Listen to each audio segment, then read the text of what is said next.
do a kettlebell swing. One is going into a deep squat, while the other one is more of a hip hinge and you get a lot more power from your hips.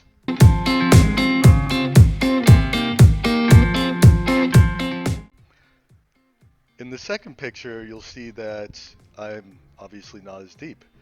Um, when the kettlebell comes down, you want your forearms to kind of hit your pelvis, and as soon as that happens, you thrust forward, and that's how you bring the kettlebell up.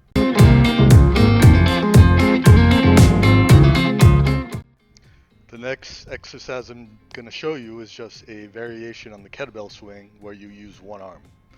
Um, this is a harder way to do a kettlebell swing, requires more power, um, and is just a good progression to the other swings that you may be doing.